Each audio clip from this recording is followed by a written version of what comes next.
It's a nice opportunity to have such a great audience today. Obviously, it's a very trendy topic, AI. Everybody asks questions about AI. How am I going to use AI? How long will it take to implement? How much value will it create to the customer or to the client? So right now, companies are asking many questions and they don't have all the answers. So we don't have all the answers either, because AI, it's kind of new. Not all the developments that are done right now, they are mature. They are having some issues when they are trying to implement. I was reading about Taco Bell. Taco Bell implemented the AI for their ordering system, and someone ordered 18,000 waters, and the system collapsed. Yeah, it wasn't ready for that. McDonald's also had some tryout AI, and someone got his ice cream with bacon. Not a good combination, right? So yes, companies are looking forward to AI. I think it's going to be very, very relevant in the future. It's going to be very, very relevant. A lot of value especially to the supply chain. And we just start developing some of the initiatives. We have to make sure that AI is aligned with the strategy of the business, and then we can start doing some improvements. So, who in your companies have already an AI initiative? Can you raise your hands? Okay, not that many hands. Okay, and the next question would be, how many of you have already metrics for AI? No hands, all right? And how many have created value with AI?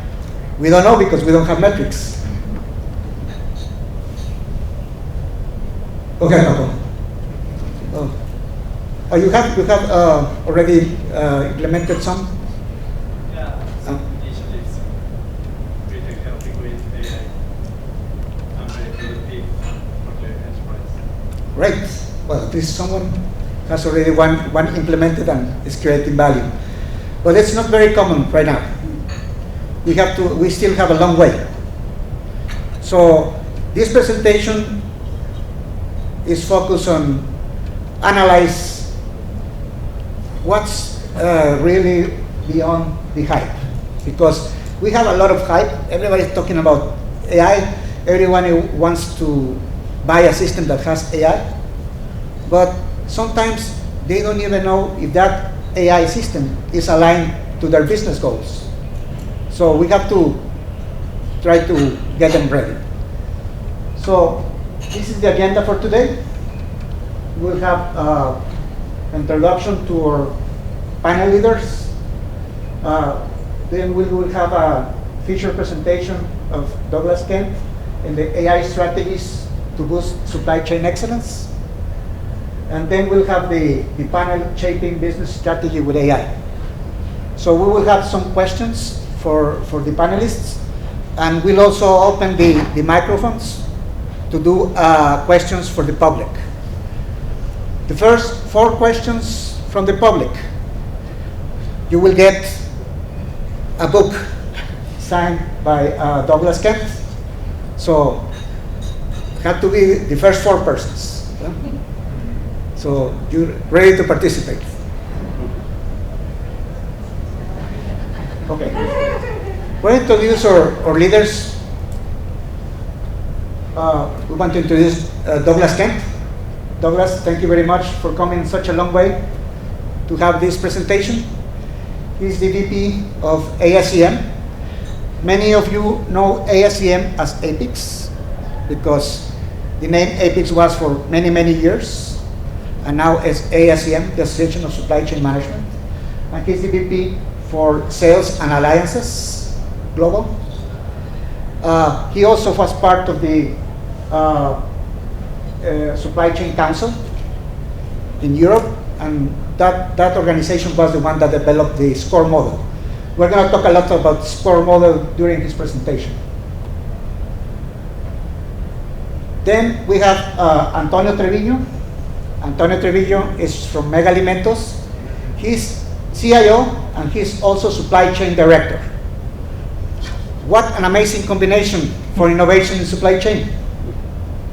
Because he has the technology side, but he also has the supply chain side. So he has to learn all that technology to create value for the business. So Antonio, thank you very much for being here. Gracias, thank you. And then we have Bernardo Treviño. Bernardo is the sales director for Gartner Group. I think most of you know Gartner.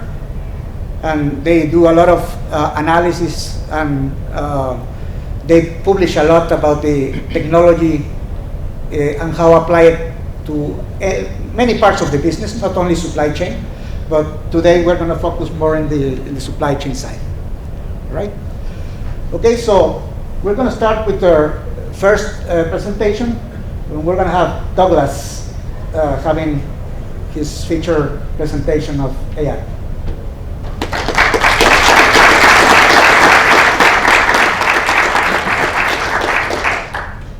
Thank you. Now I have to raise the mic for a taller guy, right? Yeah, So. yeah, sure.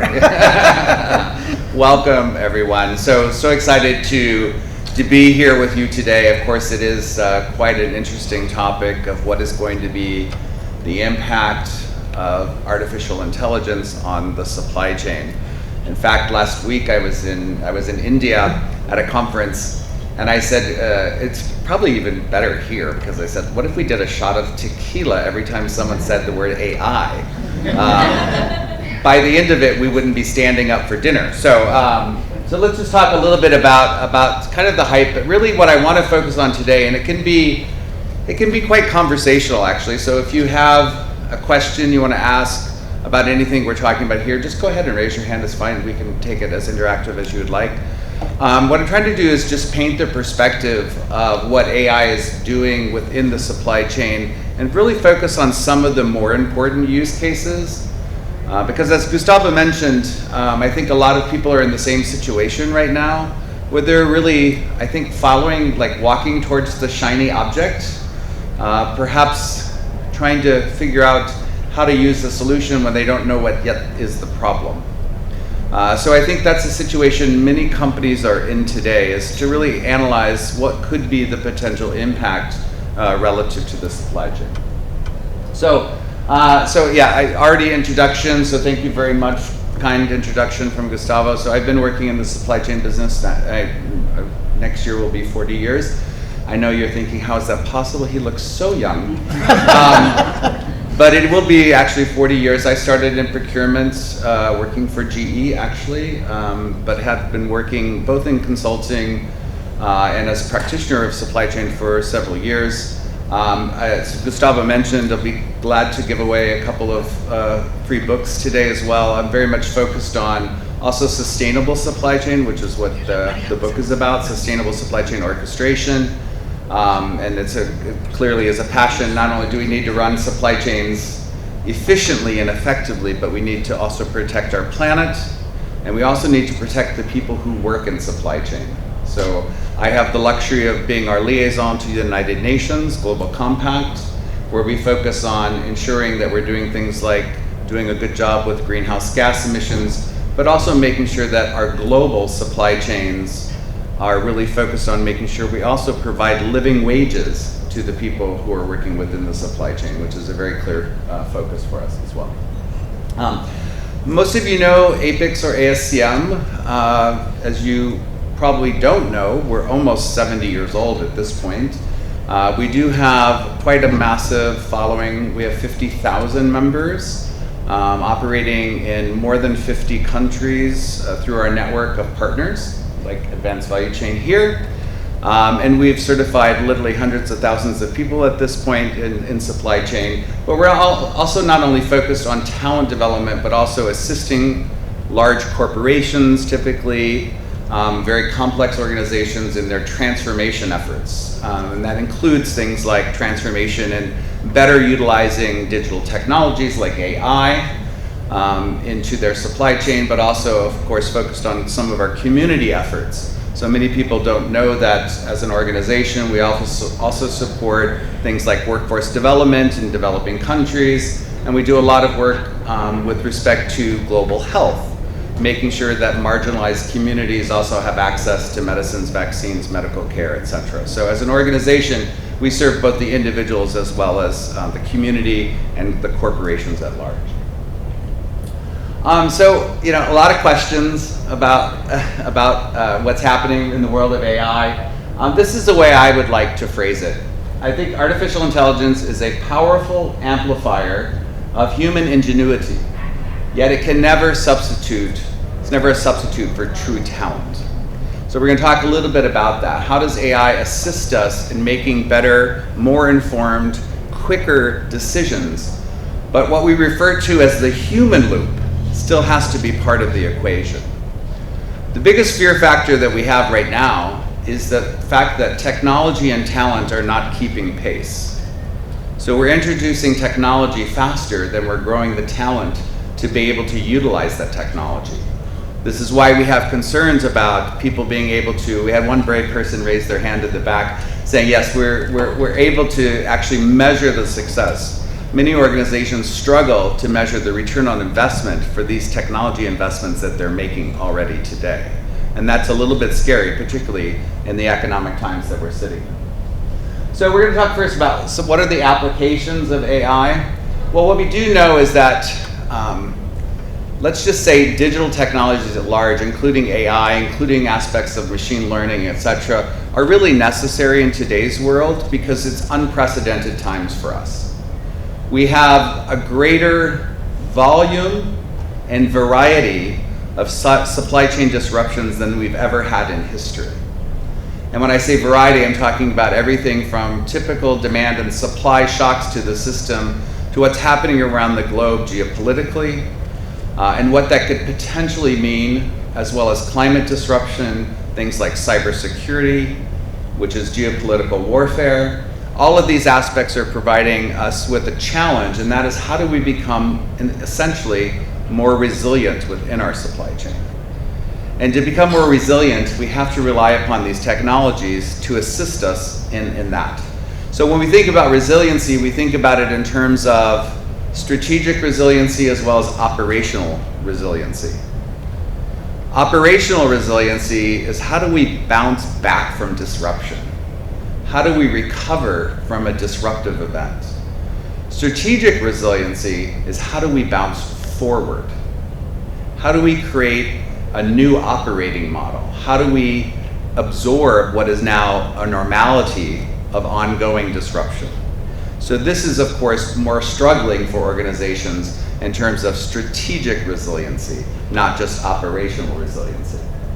And it's clear, it has, we do as ASCM, we have what's called a sensing committee. This is a group of supply chain professionals that take a look at all of the things that are happening within the supply chain world and creating what we refer to as the top 10 trends. The things that are likely to impact most influential in terms of what their trend could mean to the overall supply chain. It's probably no surprise, of course, that artificial intelligence this year, for the first time, actually topped the list of the supply of the trends. And really, when we think about it, it's like, how do we revolutionize the supply chain? How do we digitize it in a more advanced way? Digital supply chain means different things to different people. I'm sure our panelists will certainly be addressing that. But what it certainly doesn't mean is doing the wrong things faster. So we really need to think about how do we absorb this technology and how do we put it to use? And we're going to talk about some of those use cases, whether that's inventory management utilization or better demand planning or supply chain network design or creating scenario modeling, creating digital twins. All of these things are potential applications. I think it's kind of funny that we call it artificial intelligence because it's not artificial. It's actually more fact-based and utilizing more facts, and we'll talk about the cleanliness of data, which is clearly necessary to make this kind of an initiative successful. But you can see it can help us a lot of different ways, and as Gustavo mentioned, we're going to be taking a look at how it influences the end-to-end supply chain with some of the use cases that we'll be taking a look at. So what we do know is that it, of course, is dependent upon some advanced analytics. So being able to gain deeper, again, more factual insights to what's happening across the supply chain. It means that we also have to be able to capture that information. We have to have transparency and visibility to the data across our end-to-end supply chain. And that includes also data that is supported through outside of our own companies. Don't forget the importance of utilizing data from your customers and your suppliers. Also, AI helps us from an analytic basis take a look at other external sources of information and how important that can be in terms of things like increasing forecast accuracy, as an example. It's also meant to help us optimize the supply chain. So how do we do things better? How do we make sure that the efficiency of our supply chain network is performing? How do we make sure that our inventory is optimized so that we have the lowest cost of inventory without, for example, having a stock out, right? And of course, these are things that cannot simply be done through the utilization of the greatest planning system in the world called Excel, right? These are things that require advanced tools and technologies to be utilized. And demand forecasting is probably at the top of the list in terms of where where AI has been utilized. I mean, it depends on the study, and I'm sure we'll get some Gartner insights from Bernardo later, but really some of the studies are really suggesting that things like inventory level improvements, 20 to 30%, you hear numbers like this. You hear some companies being able to improve the demand accuracy to a much greater degree than ever before. Demand forecasting is a very important aspect of our business, but also chasing accuracy can become quite expensive. So sometimes we have to use also the combination of these technologies to help us make a better informed decision as to about how much should we be spending and getting the demand accuracy greater versus building more agility into the supply chain. This is a critical trade-off that most organizations need to make, particularly if they're chasing that strategic resiliency. And then lastly, what can we use AI for cognitive-wise to assist us in what we do? A few weeks ago, I saw for the first time 2 AI agents negotiating with each other. I was sitting in Washington, D.C. at a conference with the Department of Commerce, and we had one company who was buying transportation and another company who was a 3PL company providing transportation, and the negotiation was happening without any person involved. The 2 AI agents were negotiating with each other, and they sealed a deal, which was kind of cool. So to see all of that and just replace some of the more mundane activities. When we talk about not getting away from the human loop importance, it also means when do humans need to get involved and when can we let go? Not everything I can imagine will be completely automated in the supply chain, but we certainly can remove some of the redundancy of activities that is happening today. So how many are familiar with the SCORE model? Okay, slowly you raise your hands. All right, more coffee for the front. There's nobody in. One person. So when the SCORE model came into existence, just to give you a little bit of history on the SCORE model, it was actually, it was put together in 1996. I was lucky enough to work on the first edition of that model. Released to, as Gustavo mentioned, released to the Supply Chain Council in 1997, and since has been the most definitively used model to really analyze the health of your supply chain. And so it's gone through 14 revisions of the model since its inception. The most recent one is the creation of the model that you see in front of you today. It looks very different than the previous versions if you saw the SCORE model before, which looked very linear, right? And of course, those of us who are working in supply chain know that's not what it feels like. We're constantly being caused to rethink, reshape, replan, resource, reorder, retransform, all of the time because of, again, a number of disruptive events which are happening. So when we take a look at the potential utilization of AI, I'm going to try to break it down into the score level 1 processes. That's what you see here. So just talking about some of those use cases. As I already mentioned in the plan arena, this is where we're seeing good examples of companies that are doing things like increasing the demand accuracy by utilizing, or essentially utilizing AI machine learning techniques to be able to do that. A lot of that is because there are a lot of external signals that are sort of more macro in nature that could also help us influence the accuracy of the forecast. Things like changes in weather and other things. Many organizations were caught out when they weren't really looking at some of the external signals to increase demand forecast accuracy. Particularly, probably the best example was during the time of COVID, when people stopped buying cars because they weren't going anywhere. But we increased the consumption of home networking equipment because we were stuck at home, and then we were buying new routers and et cetera, et cetera. Unfortunately, the automobile industry, when the demand increased again on the post-pandemic rise, which the trajectory down was almost as quick as the rise up, they forgot that in essence, the semiconductor products that were utilized in the home networking equipment were the same that were utilized for some of the automation in an automobile. And so you ended up with automobile makers with parking lots full of vehicles that were uncompleted because they didn't recognize the external demand signals of the consumption of the same products that they were utilizing. So sometimes getting just through that demand planning and forecasting and sensing, et cetera. As we mentioned, probably another great use case, of course, is on inventory optimization. Anybody not concerned about inventory levels today? Please, by show of hands. Sorry, no? Nobody? Okay. Obviously, things like that, being able to do scenario modeling, to do what-if analysis is a critical element that we look at in planning. We were talking earlier today also in planning of some of the transportation logistics opportunities. One of the things that we also do, I won't be presenting on it today, but we have a collaboration. Please go on the website and have a look. We have a collaboration with KPMG, and we do what's called the Supply Chain Stability Index. So taking a look at how unstable the supply chain is. And it's still relatively almost twice as unstable it was on a pre-pandemic basis. It has come down, the trajectory has definitely come down. But what has become interesting is taking a look at what is the biggest contributing factors to instability. In most cases, how many work in planning, by the way, or do something and have some role in S&OP or IBP or something? Okay, a lot of you. So if you think about your S&OP process of yesterday, we almost always took a look at doing what? Balancing demand and supply.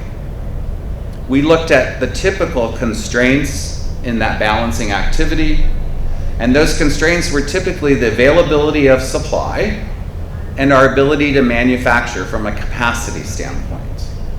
We almost never looked at the available capacity or other disruptive events around transportation and logistics. Boy, has that changed. So now what we see is, of course, through the stability index, that the largest contributor to instability is exactly that: transportation, logistics, distribution, warehousing capabilities and capacities, and pricing disruptions. So for the first time ever, it was a bigger contributing factor than ever before. And it comes from a lot of different sources, of course. The availability of truck drivers, or a port strike, or where are the containers in the world, and et cetera. And of course, the pricing has been all over the place relative to pricing of all different modes of shipment, rail, road, maritime, et cetera. So clearly some opportunities there. Also, when we take a look at doing customer segmentation activities, so how do I really define what a supply chain segment looks like? AI is an assisting agent for that activity as well. If we take a look at source, supplier selection evaluation, so helping us better make decisions relative to the source. that happens to be, a very large contributor to our ability to be agile. If you take a look at supply chain resiliency and our agility aspects, our number one contributing factor to that tends to be the inability for our suppliers to be agile as well. Within the supply chain arena, we take a look at agility as a measure, which is our ability to achieve and sustain an unplanned 20% increase in demand. Most oftentimes, our suppliers are keeping us from being agile because they have the inability to absorb an unplanned 20% increase in demand. So certainly a lot of support relative to analyzing and choosing suppliers, analyzing supplier risk, which is critically important today, and doing things relative to just the automation of the transactional activities that we do with suppliers. I should have mentioned that this list is not exhaustive. These are just giving you some examples of the higher activities where AI is being applied. Also on the order side, load consolidation, you see there, again, automated order management. This is on the order side, this is customers placing orders with you. So what can we do to better assist with that?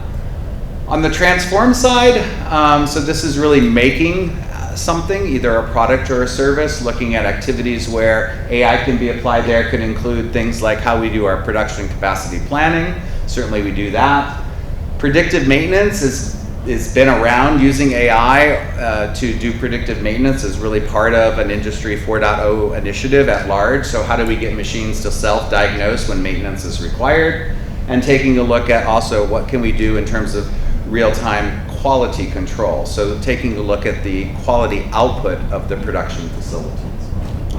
On the fulfill side, again, as I mentioned, with all the disruption on transportation in particular, is taking a look at how do we optimize logistics routings and reroutings, which is sometimes necessary. And also, of course, as I mentioned, customer support, or you can have those automated AI chatbots negotiating with each other in that space. Reverse logistics, critically important. We are much better, much more mature on our forward logistics than we are on return logistics. This is critically important, particularly in the retail e-commerce, and I know some of you come from that particular industry vertical, but it's shocking. In our relationship with the National Retail Federation, we track the percentage of returns coming from e-commerce, which has now exceeded that just about 25% of everything purchased is returned from an e-commerce site. Imagine what we can do if we can automate the reverse logistics in the same way we could in the forward logistics.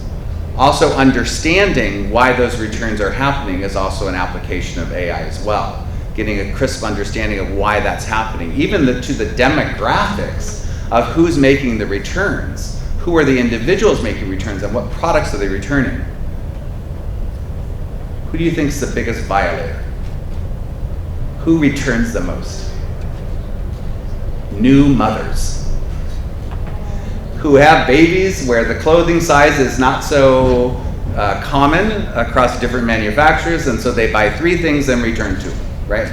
So bad new mothers. No, I'm just kidding. But the reality of it is, even having that as an understanding to know what is the potential and how you can combat that and what are the reasons that returns are happening, again, critically important for sustainability as well.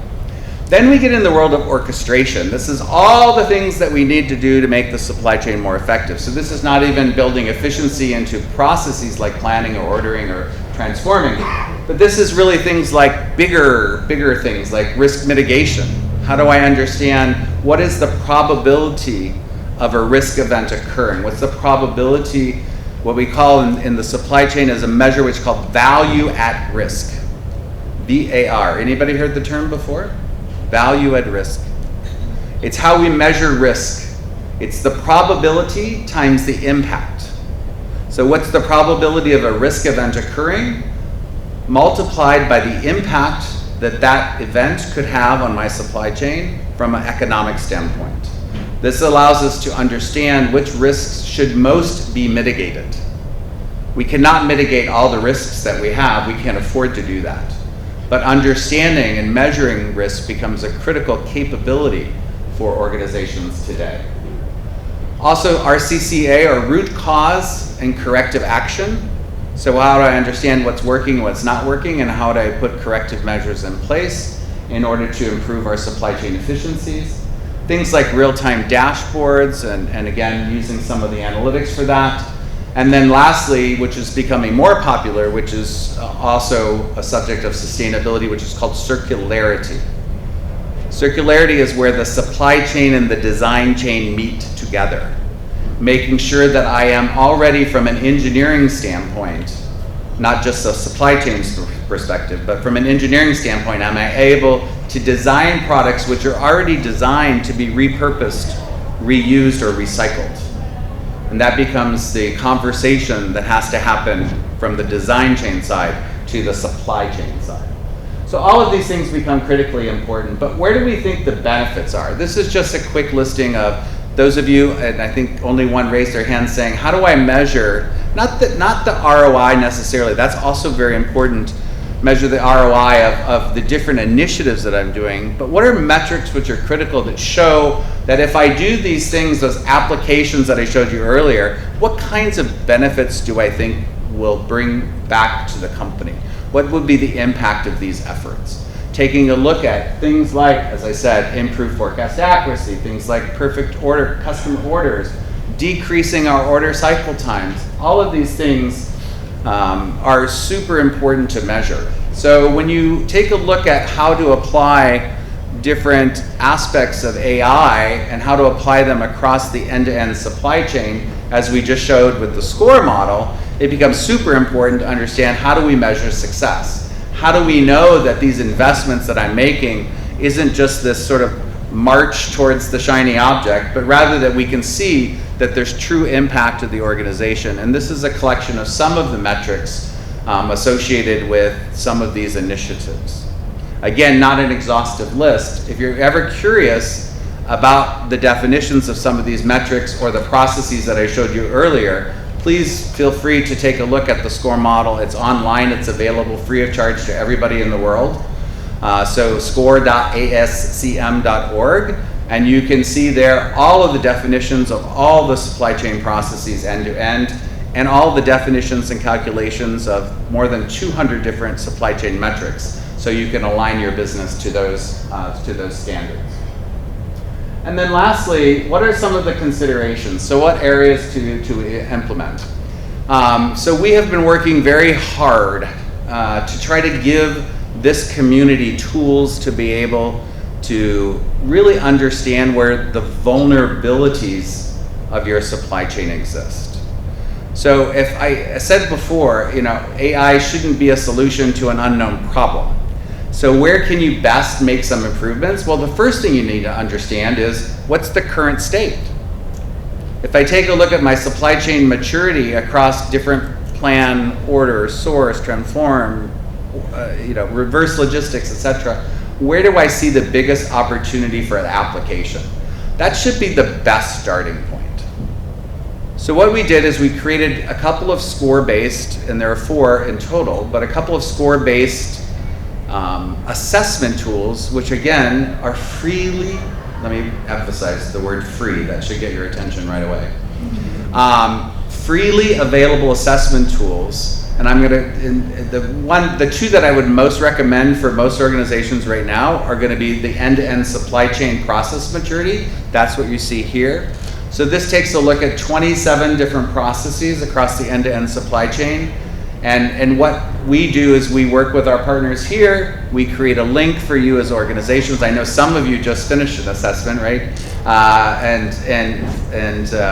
What it does is it illuminates the potential areas where you should be thinking about applications of AI as a solution to some of the weaknesses or vulnerabilities that are illuminated through this assessment. There is a process version of that, and there's also a organizational skills assessment version of that as well. So taking a look at, not only do I have maybe not as high of maturity levels in the processes, but also maybe I have some skill gaps. Maybe I have, again, opportunities to upskill within my supply chain team because perhaps the technology is, in fact, outpacing the talent. So understanding that, doing those two together actually is a really, really strong combination. So I'd highly recommend, and I'm going to give you some QR codes here in a second, to take a look at those two different assessments. Of course, and we were kind to say garbage in, garbage out. I've heard other versions of that are a little more colorful. But of course, it does have a heavy dependency on things like the dependency on data and information, making sure that we have the right governance, the right quality, of course, data security aspects, etc. Making sure that the integrity of the information that we're utilizing is strong. It doesn't matter which application we're utilizing AI for, if the underlying data is garbage, the result is also going to be garbage. So if we say that the biggest benefactor of using AI is to enable better decision making, it's clear that the underlying data needs to be correct. And I know, again, I think Gartner will have a good position on this as well. The other aspect of this is the decision process of how do I bring these technologies in? How do I put them in motion? How do I make sure that they're driving the impact? I can build, I can buy, I can do all kinds of different things, partner with people, I can do hybrids, etc. But you really need to take a strong look at, how do these technologies get put into motion, and what are the options that I have relative to that? And then lastly is just a little tiny bit of self-promotion, but the reality of it is there's lots of opportunities for us to upskill depending upon where you are or your team is sitting on their career pathways. Within ASCM over the last 24 months, we've worked super hard to try to understand what the needs of the supply chain community are, and providing all the way from foundational understanding of the supply chain to all the higher stakes certifications that we provide opportunities for education, learning, credentialing, certifying at all levels across that career pathway. And you can see the breadth of those there, including some of our new certificates within our certificate portfolio, which includes things like supply chain technology, where critical technologies like AI, of course, are covered in that portfolio. So just as we close out here and take a look at, will AI impact the supply chain moving forward? Of course. We don't live in a bubble. Of course it's going to impact, but not necessarily in a negative way. Again, if you said, and we just did some research on this, but if you said for organizations who have supply chain professionals, if I took the mundane daily activities away from you, and you instead focused your talent on the critical decision-making processes, two things happen. Your supply chain gets better, and your people are happier, which is of course a critical goal. So we don't look at AI as a threat to the supply chain professional. Actually, look at it as rewarding to be able to take some of those mundane activities away. And then, of course, things like increasing the efficiency of the supply chain, as I mentioned. Deciding where to deploy, do the maturity assessments. That gives you a great example of that. Make sure your data structure, data governance is in place correctly, etc. But education is absolutely key here. Technology is available. It's available now. It's shocking. I was at a conference a few weeks ago, and the entire exhibit floor was nothing but startup AI companies. Well, so we're not lacking for the technology. Of course, there are differences in how that technology can be deployed, differences in the pricing, the maturity levels of the companies who are building the technologies. But the reality of it is education is absolutely necessary in order to get the ROI out of AI. So I want to thank Oswaldo and Gustavo for inviting me here. I'm going to be here on the panel as well. But do take advantage of these four assessments. As I mentioned, if you just shoot the QR code here, the supply chain maturity assessment, the organizational skills and talent assessment. We also have just this week released, in fact, it's not even released yet, it will be released at our conference next week, is our brand new digital capabilities assessment. And then we also have an assessment that takes a look at sustainability maturities across the end-to-end supply chain as well. So again, I'll make the critical message here is these are free of charge.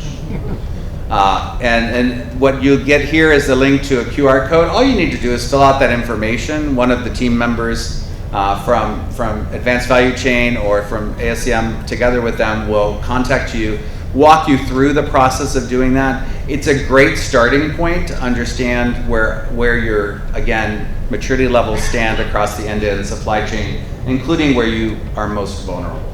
So thank you very much, and I'll be here on the panels. Were there any questions? Yes?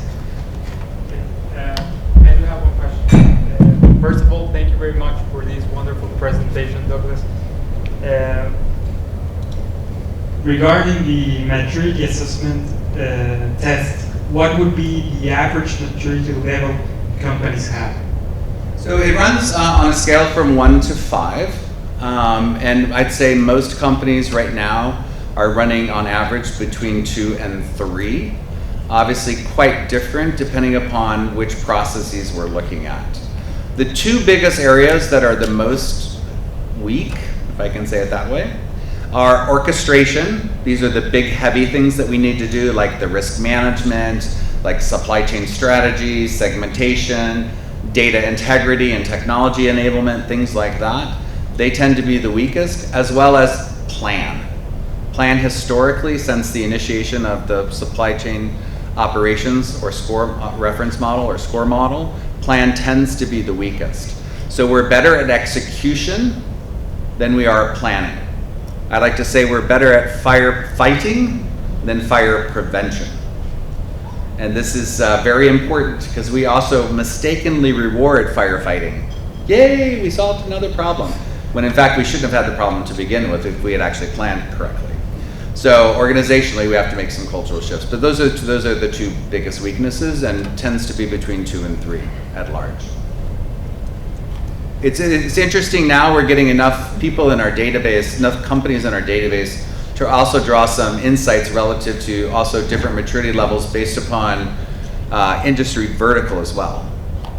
So if we talk specifically about AI, it's retail and e-commerce, which has the highest adoption from an industry vertical, quickly followed by pharma, because of the criticality of that supply chain as well.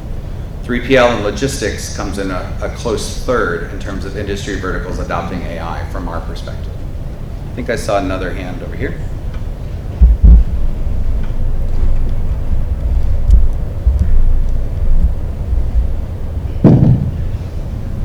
Thank you. Thank you, Douglas. An excellent presentation, we just saw. And my question is regarding the score model. Has this been updated with the AI initiatives that are being applied at current time? Yes and no. I would say we're always lagging when we take a look at the frameworks.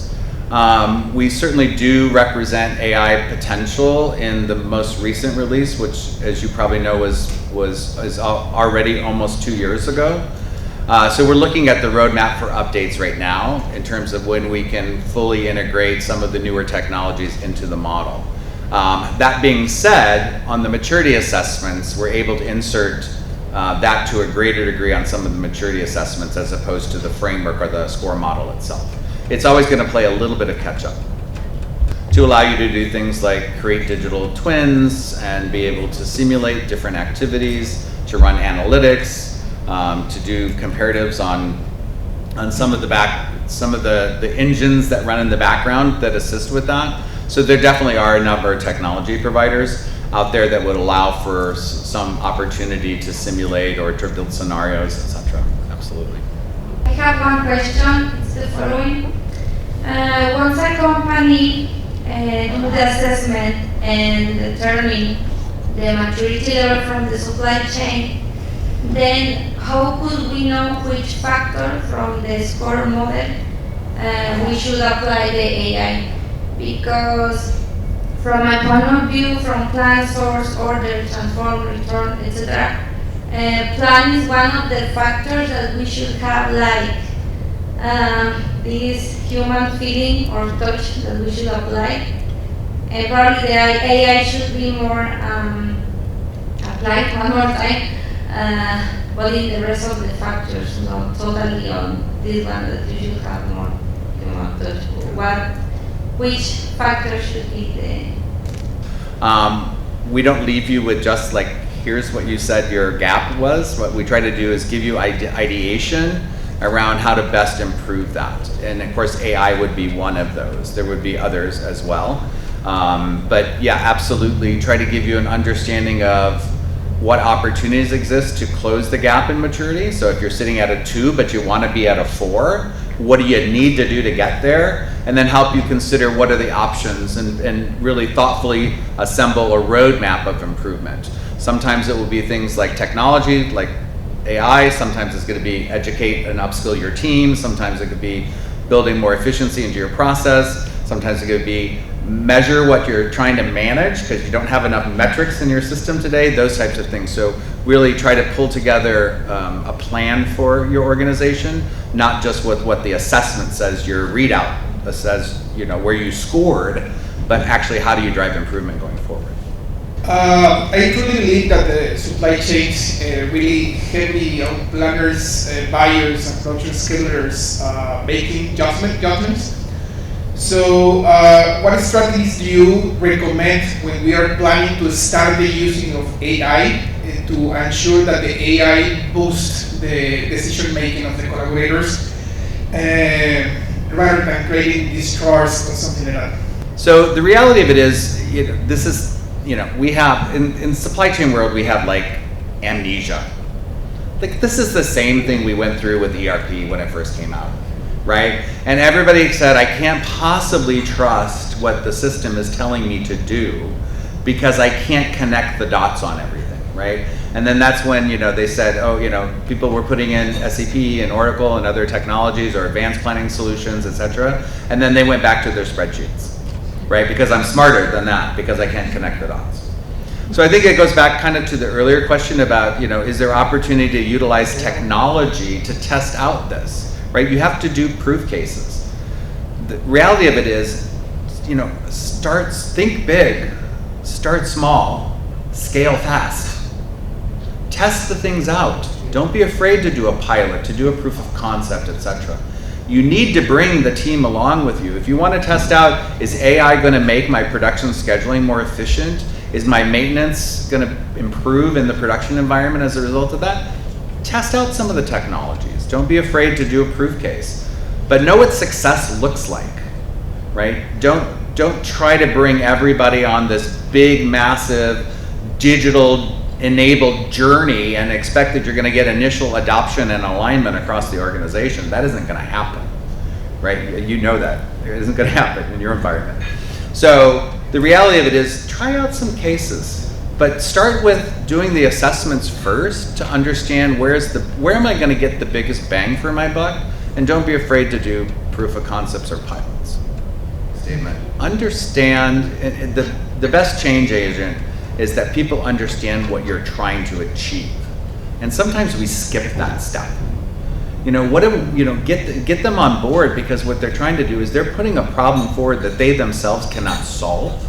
And the application of AI or whatever tool that you're using should be related to the problem that the worker is trying to resolve. So if you're going to go off and try to do a pilot, don't force it down the organization's throat. Have the organization engage from the beginning by identifying what the problem is.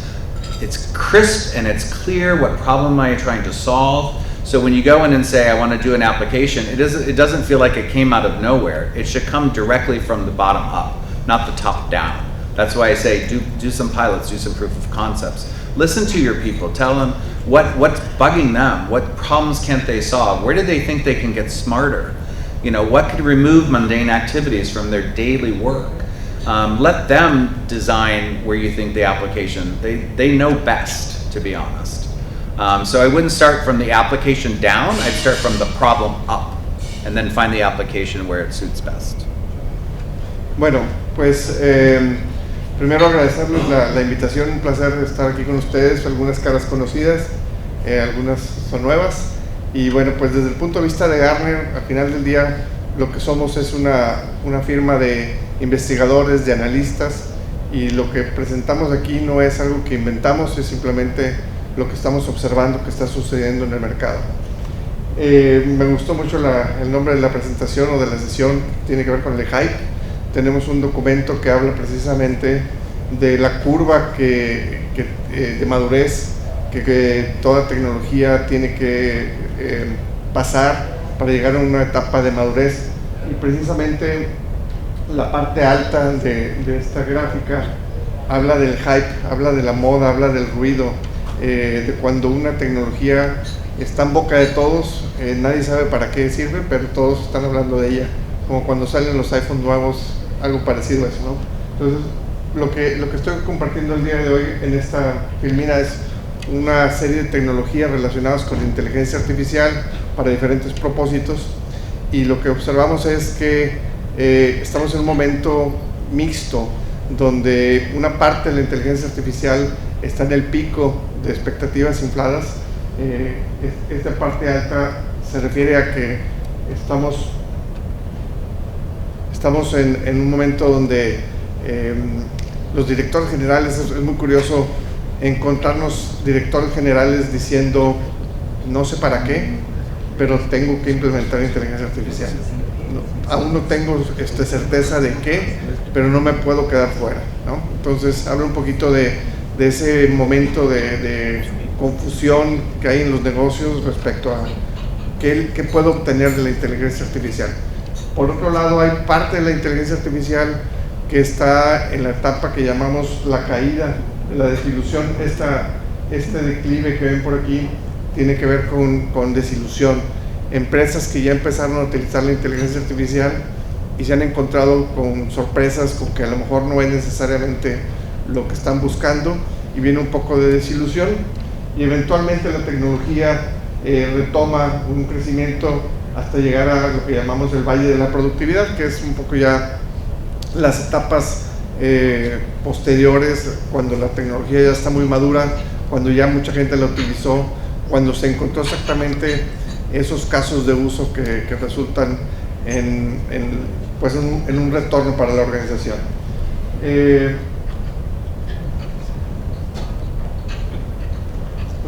La segunda pregunta. Déjame nada más. Me tocó ser un poquito el aguafiestas con el tema de inteligencia artificial, porque traigo datos que medio desalientan un poquito. No se desanimen, no vayan a quedarse con la imagen de que todo es negativo. Simplemente es un poco darles los cuidados que creemos que hay que tener al respecto para poder asegurar que se llega a buen término en esos esfuerzos que ustedes están haciendo, tratando de encontrar en dónde aplicar la inteligencia artificial para obtener beneficios de negocio. Entonces, lo que hemos encontrado es que pues no es tan sencillo llevar proyectos de inteligencia artificial, no está resultando ni tan rápido ni tan económico jugar con la inteligencia artificial y encontrar los beneficios. Más o menos la mitad de los proyectos que se ejecutan no logran tener un resultado positivo, un impacto positivo. Los proyectos están tomando hasta 8 meses para poderse completar.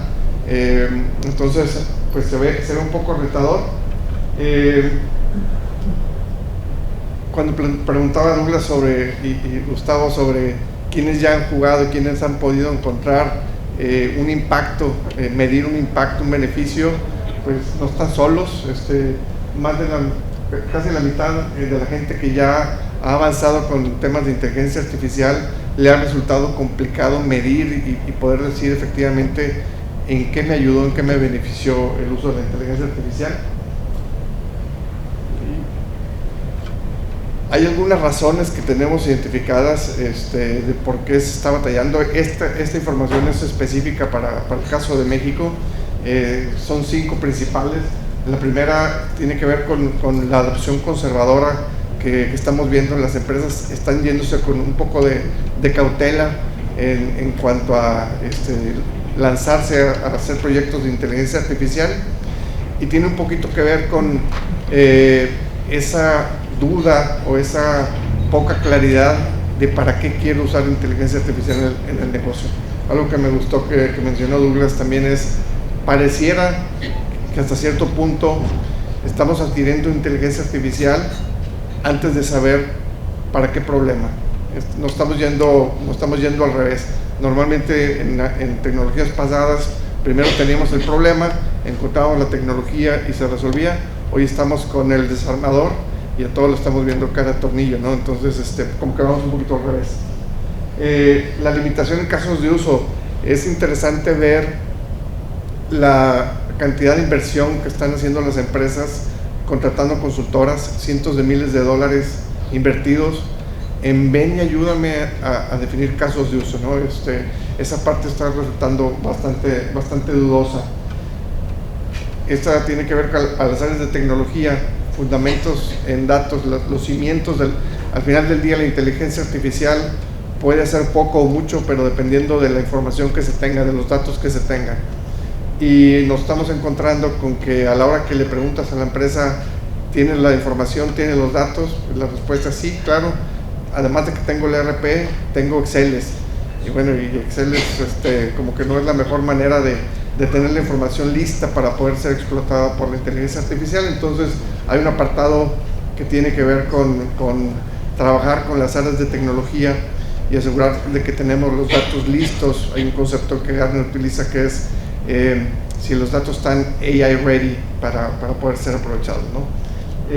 La mano de obra calificada, y cuando hablamos mano de obra es el empleado, la gente, el trabajador, el obrero, que todos ellos empiecen a desarrollar esta destreza digital, el aprovechamiento de la tecnología, en particular de inteligencia artificial, para poder hacer más, para poder ser más productivo, más eficiente, sobre todo para poder hacer cosas de mayor valor. También lo mencionaba Douglas, al final del día se trata de quitarle carga de tareas repetitivas que se pueden automatizar, se pueden eficientar, pero al final del día aprovechar el conocimiento de esa persona para hacer cosas de mayor valor.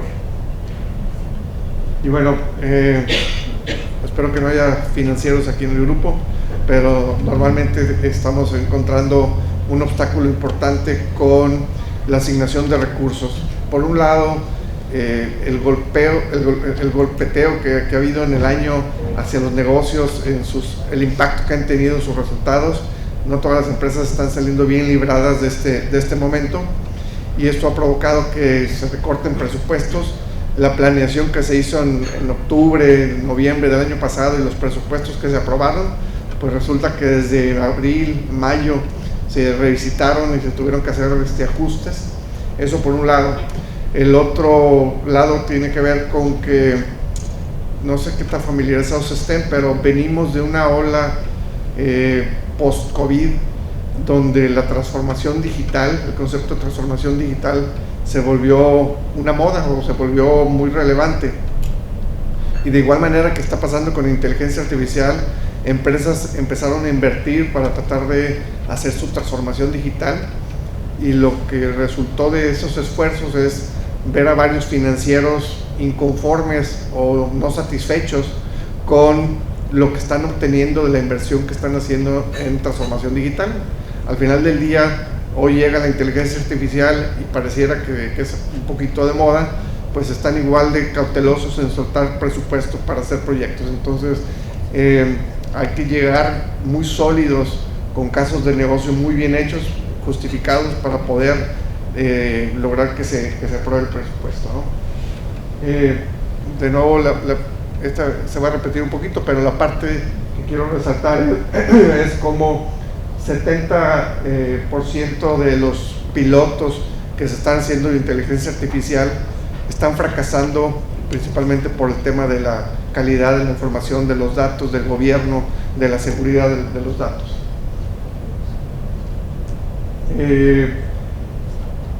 ¿Cómo pueden las organizaciones identificar en qué procesos la IDE debe actuar como? Para Antonio ya. Ah, ya me brinqué. No, si quieres contéstala. No, déjame revisarme. Dale. Hay una parte importante que es cómo estamos viendo nosotros, en particular en la cadena de suministro, el tema de la inteligencia artificial. Y bueno, tenemos un modelo que lo que pretende es ayudarles a tratar de clasificar los casos de uso dependiendo de dos factores. Por un lado, la factibilidad o qué tan sencillo sería para la organización implementar ese caso de uso, usar tecnología para inteligencia artificial para ese caso en particular, y por otro lado el impacto o el beneficio que esta tendría, de tal forma que poder clasificar los casos de uso en 3 sectores, ¿verdad?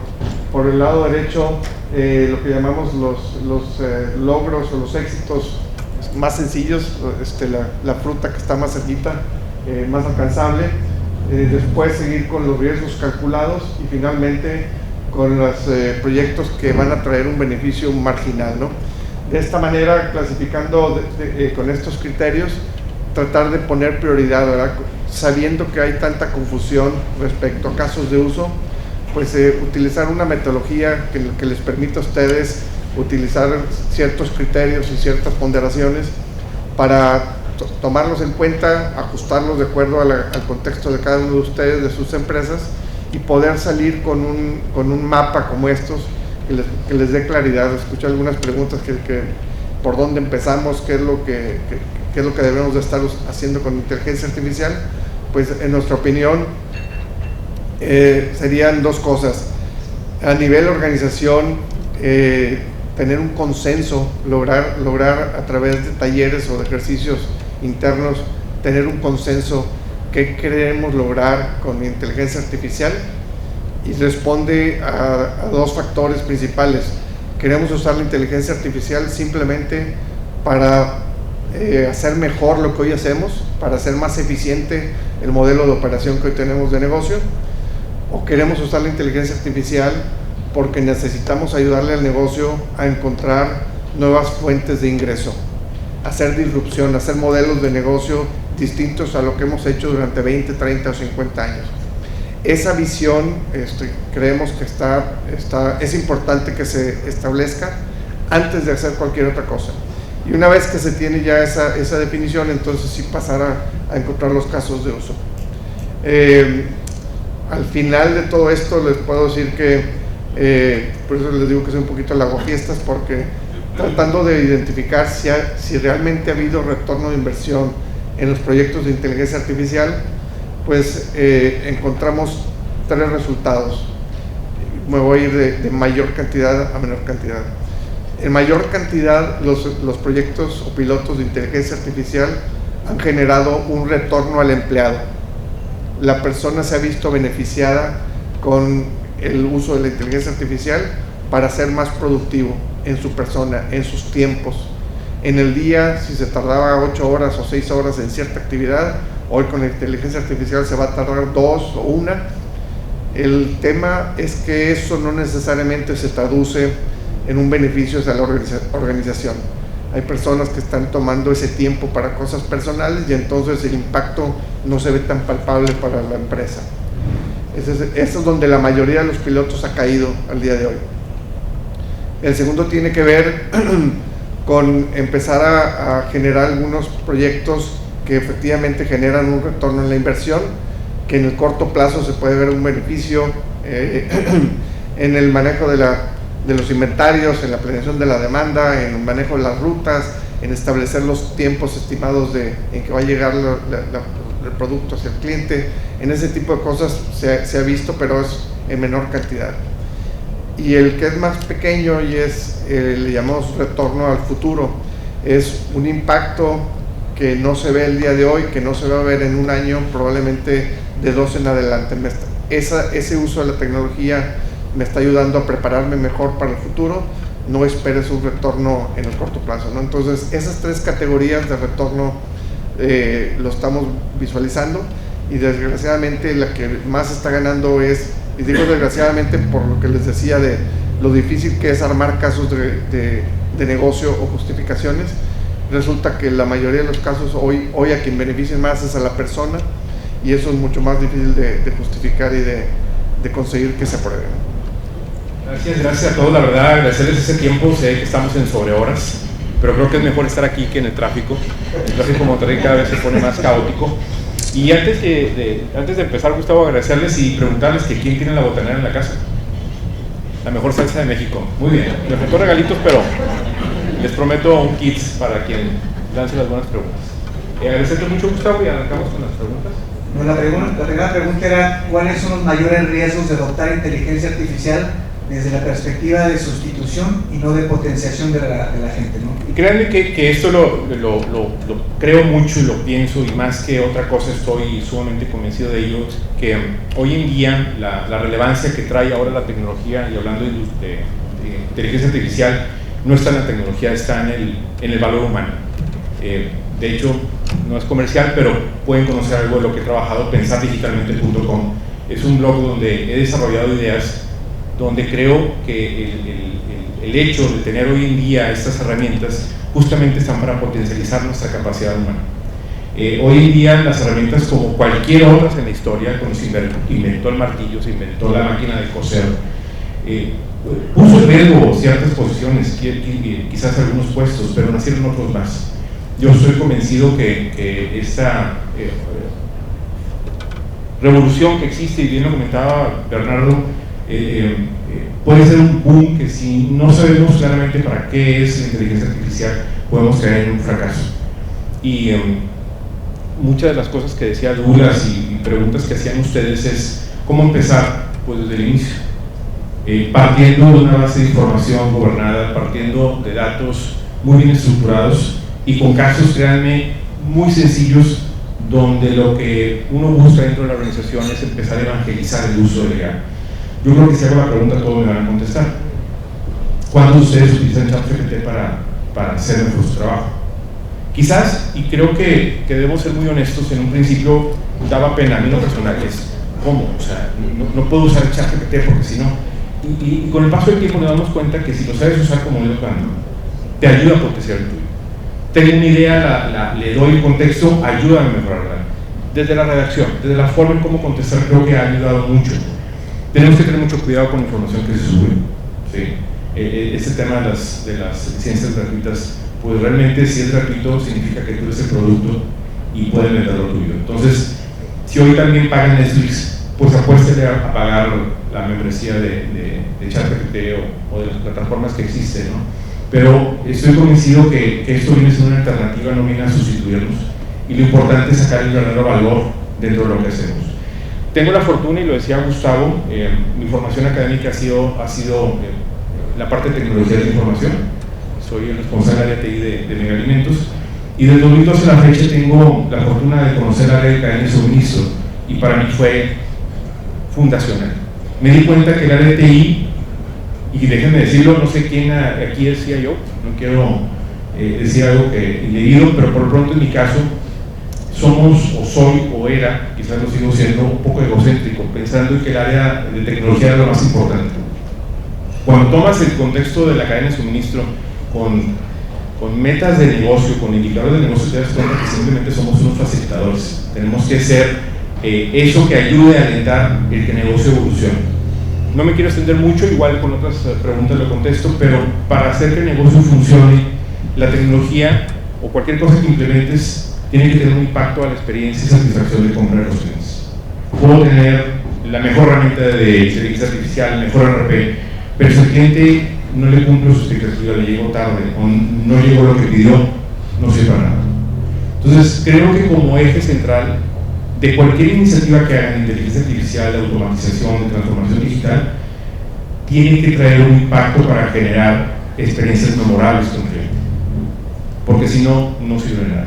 Y eso te empieza a escalar. Al momento de tener esas experiencias memorables, empiezas a ser un referente en el mercado, la competencia te empieza a observar.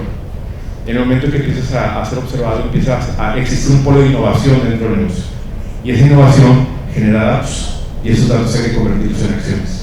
Y al final, una vez sumados esos 4 elementos, hace que tu gente genere valor y se convierte en un círculo virtuoso. Gracias, Antonio. La segunda pregunta, un poco relacionada, dice: ¿cómo pueden las organizaciones identificar en qué procesos de IA deben actuar como potenciador de talento humano y no como un reemplazo? Definitivamente sigo creyendo en este tema, y créanme que ahorita en el negocio de cada uno de ustedes hay cosas. Lo decías, creo que en tu pregunta, ¿cómo iniciar? Con cosas muy sencillas. De hecho, te voy a hacer más rollo, porque más que rollo, quiero que lo vean funcionar. ¿Sí? Ahorita hay procesos de negocio que puedes tener y se empieza a escuchar, no sé si han escuchado este concepto, fuerza de trabajo digital, que es estos agentes que empiezan a tener una voz, una personalidad, y que empiezan a poder resolver ciertas cosas que hoy en día tendrías a una persona haciéndolo. Y no nada más eso, 7x24 y muchas cosas más. Si uno cree que eso va a ser reemplazable, pues sí hay que tenerlo, pero realmente creo que una vez que identifiques esos procesos, te permite generar valor a lo que es importante para el negocio, para hacer, atender de mejor manera al cliente. Entonces, definitivamente hay muchas actividades que creo que pueden arrancar y empiezo desde el conmutador. ¿Quién de ustedes tienen un agente o una fuerza de trabajo digital que atiende el conmutador? Si les digo cuánto cuesta, se van a reír, pero no cuesta más de $70 mensuales. ¿Cómo inicias? Investigando, con hambre, haciendo que funcione. Eso sí, hay un concepto, espero no ofender a nadie, yo lo tengo muy acuñado en el negocio. Se valen las cagations. Porque para mí la cagation es aquella oportunidad que te permites ir avanzando de la versión 1 a la versión 2 y de la versión 2 a la versión 3. La cagation es eso que te permite aprender del error, porque si se repite es otra cosa, pero una cagation permite ir evolucionando en el proceso. Para mí es el concepto de la innovación. Literal, con $70 pueden tener un agente digital que atienda su computador. Antes de pasar a la tercera pregunta, además que sea una pregunta al público. ¿Quién de ustedes, ahorita hablando de los temas que está comentando Antonio, quién de ustedes ha visto o ha escuchado en su empresa que ven la parte de AI para reemplazar gente? ¿Levantas la mano? Hay varios, ¿no? Sí. Creo que muchas veces sí, de repente las empresas empiezan a platicar y dicen, es que con esto nos vamos a ahorrar muchas personas. Y algo lo comentó Antonio muy importante. Yo creo que hay que reenfocar esas personas a que agreguen valor a la empresa, ¿no? Hay que ver qué actividades pueden generar más valor, no necesariamente reemplazarlos, ¿no? Bueno, la tercera pregunta es: ¿qué habilidades humanas serán aún más valiosas en un mundo donde la inteligencia artificial está presente en todos los ámbitos? Bueno, creo muchísimo en esto. Hoy la inteligencia artificial no siente, y eso es lo que nos va a diferenciar. Somos quienes sentimos y somos quienes hacemos las preguntas. Hoy la IA no hace las preguntas, no responde lo que queremos. No quiero hacer un comercial, pero a mí me encanta ir mucho a Home Depot. ¿Saben cuántas veces salgo con algo? Muy pocas. Pero si me preguntan dónde puedo conseguir el apagador tal, con tal cable, te puedo decir el pasillo. ¿De qué se trata esto? De empezar a hacer que las preguntas suban de nivel, para retar a quien dice saber y se convierte en un proceso de evolución. La comunicación es fundamental en esto. ¿Han escuchado este concepto de ingeniería de prompt? Empieza a haber ya toda una, ¿cómo llamarle? Formación para saber cómo debes de preguntarle y cuestionarle a la inteligencia artificial para que te dé mejor resultado. Y creo que eso es algo que quizás alguien no había percibido, y no dudo que haber carreras que se fortalezcan con ese tipo de cosas, ¿no? Entonces creo que la comunicación, el sentir, el tener la capacidad de empatía es lo que nos hace diferentes. Sí, solo sí la utilizamos para generar valor. Sí, va a ser sustituible para quienes quieren que la IA haga su chamba. Tengo el relato de una de mis hijas, le piden un ensayo, y a medio curso llega un chavo medio atrasado, lo integran en el equipo y al chavo se le ocurrió hacer su chamba con inteligencia artificial, diciéndole: hazme un ensayo, ya sabes, casi pierde la materia, porque identificaron ese trabajo. Y el resto del grupo logró sustentar que gran parte de ese trabajo estaba hecho con esfuerzo, con trabajo y con dedicación. De hecho, escuché en la semana, creo que pasada, la Universidad Autónoma de Puebla hablaba de que permite el 20% de uso de inteligencia artificial para hacer las tesis. Y dices: oye, pues ahora a lo mejor le doy el título a ChatGPT. Entonces yo creo que es una de las cosas que debemos de prevalecer como seres humanos, y hacernos conscientes que esto no llegó de moda, es algo que va a permanecer en nuestras vidas. Como decía Bernardo, hay mucho boom donde hay mucho fracaso. Entonces creo que tenemos la oportunidad de hacerlo tácito, de hacerlo real. Y para ello les quiero dar una demo de que lo que digo no es cuento. Bauticen a la inteligencia artificial. En Megaalimentos, nuestra agente virtual se llama Amalia. Megaalimentos Inteligencia Artificial. Buenas noches, Antonio. Qué gusto escucharme de nuevo. Soy María de Megaalimentos. ¿Cómo está usted? Hola, Amalia. Bien, gracias. ¿Sabes qué? Fíjate que estoy en una junta y a lo mejor vamos a tomar algunas bebidas. ¿Qué me sugieres para combinar con cerveza? Me alegra mucho, Antonio. Déjeme ver. Para combinar con cerveza, ¿tiene alguna preferencia? Por ejemplo, ¿le gustaría poner algo tipo jugo de tomate, clamato o tal vez un concentrado de limón? A ver, ¿qué te parece algo con jugo de limón y jugo de tomate? Excelente combinación, Antonio. Para jugo de limón tenemos el Megalimón. Y para jugo de tomate con almejas está el Identificar. ¿Le gustaría que le cuente más detalles de alguno en particular? No, la verdad es que a lo mejor yo voy. Dime dónde está la dirección de la planta para ir por él. Entiendo perfectamente, Antonio. Permítame un momento. ¿Le gustaría la dirección de nuestra planta principal o de algún centro de distribución específico? La planta, por favor, porque estoy acá en Monterrey. Con todo gusto, Antonio. Nuestra planta principal está en Antiguo Camino, a Villa de García, número 111, Colonia del Nombre de Col 4, código postal 66.350, en Santa Catarina, Nuevo León. ¿Le gustaría que le comparta el horario de atención? No, gracias, Malia, que descanses. Antonio, ha sido un placer atenderle como siempre. Que tenga excelente noche y gracias por su preferencia. Hasta pronto. El punto aquí es atreverse. Atrévanse, hagan creation, se vale. La IA no es barata, hay cosas que sí. Y sobre todo, no inventemos cosas para implementar, que eso es lo que hace el fracaso de los proyectos. Muchas gracias.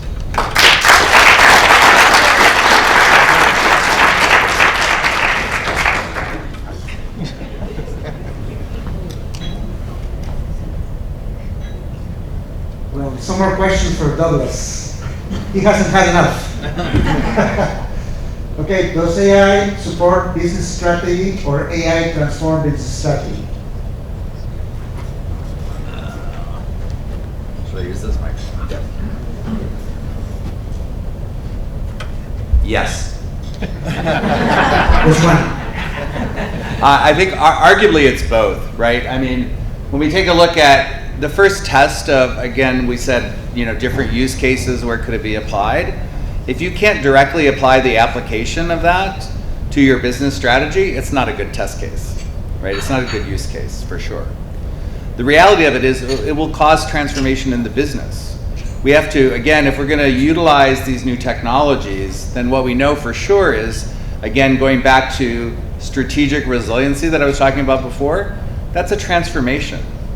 If we're going to utilize these technologies to better allow us to be able to build whatever the new normal is, then it's going to transform the way we do things, not just doing as I said, the wrong things faster, right? Or a better informed wrong thing. It's going to do both. First test, it should support your business strategy. Make sure you know what that connection is. Going back to the question of make sure you're not a solution looking for a problem, right? You understand what the problem is. It's connected to my strategy, and then allow the natural transformation and change management to occur. The second question, what specific skills and roles are crucial for companies looking to embrace AI-driven strategy transformation, and how should business address potential skill gaps? Well, most certainly, I think probably one of the most in-demand skills, or I'll say roles in the organization right now, is a data scientist.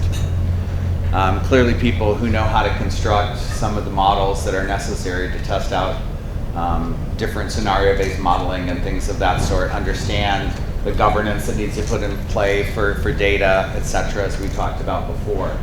The other aspect I would say in terms of how to understand your skill gaps is, again, don't just take a look at where you think you're gapped for today, but take a look at where you're gapped for tomorrow. That's what our organizational skills assessment program is all about, so you can get ahead of the curve.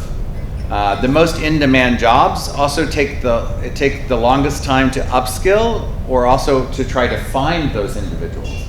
So if other people are chasing like data scientists right now, and you don't even have that on your roadmap for either upskilling that capability and bringing it in-house or hiring in that talent, you're going to be lost without the talent to keep the pace with the technology, as we talked about before.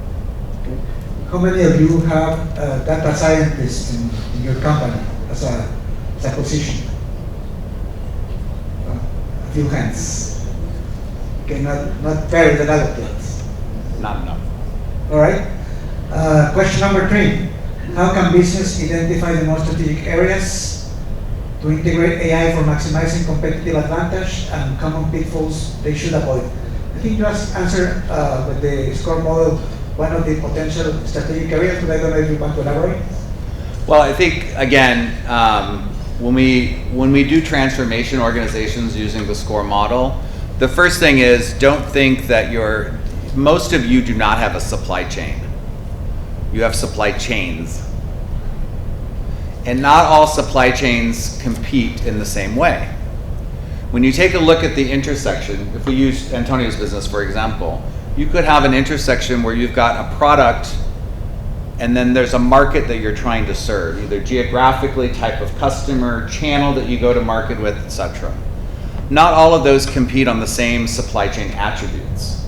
So in the SCORE model, we talk about some of those customer-facing resiliency attributes, things like reliability, competing on perfect order fulfillment, or things like agility, as I mentioned before, or responsiveness, which is focused on order fulfillment cycle time, or cost, or asset management. Those are all attributes. The level of importance of those attributes are different depending upon the supply chain segment that you're talking about. In some cases, I may need to compete on perfect order fulfillment for that product and customer market channel intersection. Another, I may compete with the same product in a different geography. I may be competing on cost because I'm a new entry to the market, and I have I have to establish my credibility in that market, and I use cost as the lever that I pull. So the most important thing is take a step back. If you haven't segmented your supply chains, do it. Take a look at those unique intersections. Take a look at which of the attributes and therefore the corresponding metrics are going to be the most important to compete in that particular segment.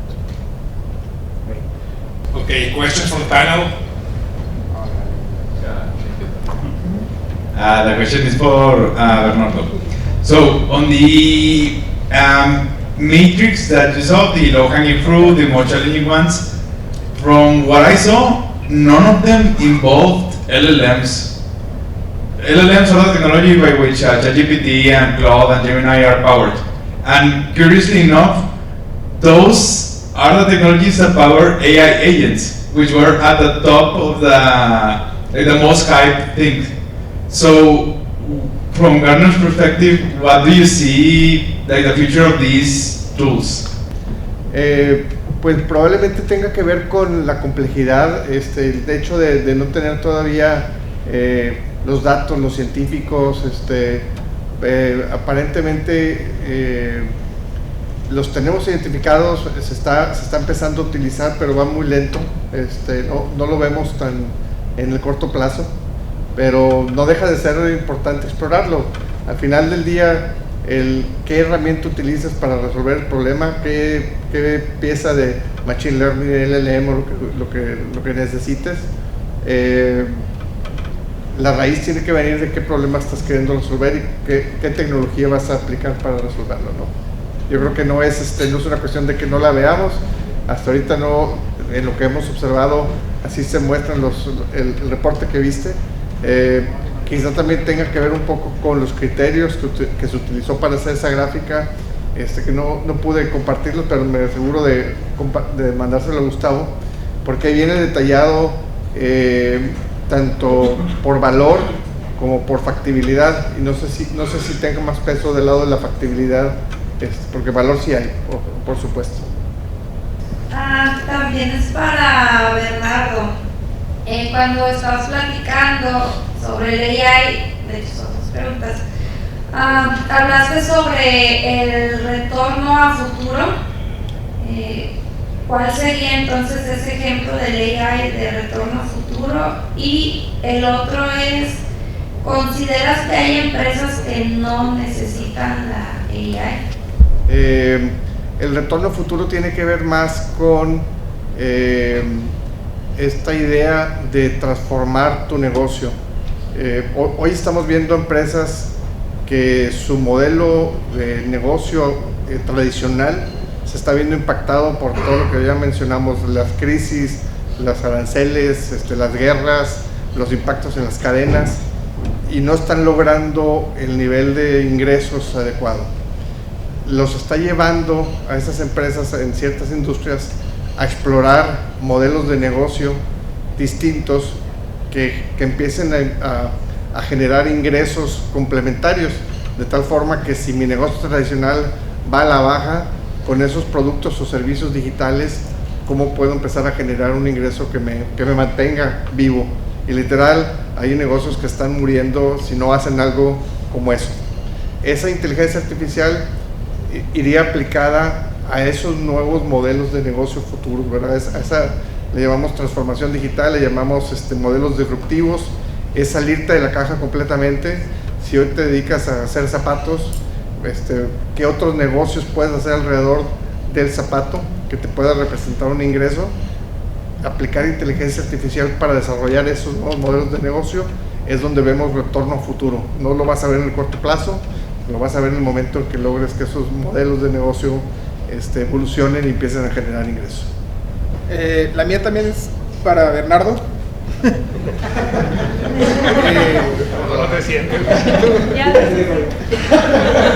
Perdón. En supply chain yo muchas veces he intentado iniciar iniciativas de proyectos, y generalmente son muy apegadas a una gran transformación, y pues supply chain vivimos y morimos de la ejecución del día a día. ¿Cuál sería tu recomendación para poder diferenciar cuando realmente un proyecto de IA agrega valor y no es realmente ruido o agrega complejidad al proceso actual? Buena pregunta, espero poderla responder. Mira, de entrada empezaría por entender como organización qué estamos queriendo lograr. Quiero eficientar lo que estoy haciendo el día de hoy, quiero mejorar en tiempos, quiero mejorar la experiencia y satisfacción de mis clientes, y son preguntas que normalmente las tiene que responder el director general y asegurarse que toda la organización entiende qué se quiere lograr, hacia dónde vamos. Y te sorprendería que muchas veces nos encontramos con empresas que están haciendo muchos proyectos, pero que a la hora que le preguntas, y como organización, hacia dónde vas, qué quieres, a veces batallan en poder bajar esa información y que toda la organización entienda hacia dónde vamos. Una vez que entendamos eso, yo creo que es más fácil poder establecer métricas, es decir, KPIs, cómo saber si estamos avanzando en esa dirección de mejora, si es bajar gasto, si es incrementar ventas, si es mejor satisfacción de clientes, etc. Los modelos que utilizamos normalmente para medir los casos de uso, por ejemplo, tienen apegados el concepto de valor. Si no le pega a una métrica, si no la impacta, pasa mucho percepción. Yo creo que si no tenemos la sensibilidad de la métrica, difícilmente diría que arranquen un proyecto. Y es parte de lo que comenté. Si tú tienes un problema, no trates de resolverlo con IA. Habrá soluciones de otro tipo, porque a veces traemos esa presión de que no, tenemos que meter la IA para sentirnos quizás que la estamos aprovechando.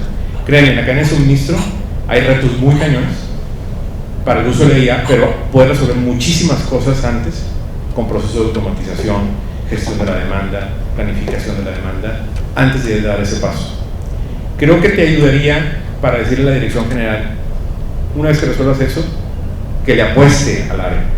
Ahorita nosotros estamos haciendo el estudio de programación de la producción con inteligencia artificial, un proyecto que estamos desarrollando. Tristemente no existe en el mercado, pero para apostarle tuve que decirle a la dirección general, voy a bajar inventarios, voy a mejorar el nivel de servicio. Entonces, en el momento en que se da eso, ya te empiezan a creer. Tratar de justificar un proyecto de IA para generar eso es doloroso. Ese es mi comentario. Yo sé que Bernardo iba a contestar mejor que yo, pero bajo mi experiencia creo que puede ayudarte. Bueno, vamos a pasar a la entrega de reconocimientos. Entonces, vamos con el reconocimiento para Douglas Kent.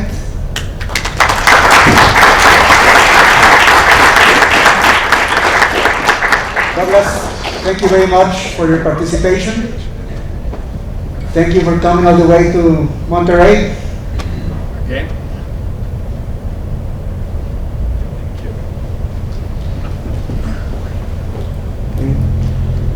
Now we go for the cousins. Antonio Treviño.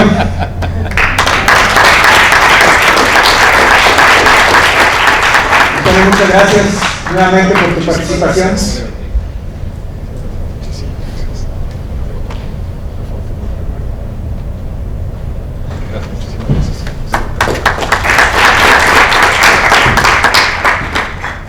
Y finalmente, reconocimiento para Bernardo. Bernardo, muchas gracias por todos los insights de Gartner. Muchas gracias. Bueno, ya finalmente cerramos con la sesión de networking. Ustedes, hay por ahí bebidas, a canapés, y se pueden quedar para poder platicar con los expositores, cualquier duda que tengan, etcétera, pues bienvenida. Muchísimas gracias a todos por su participación.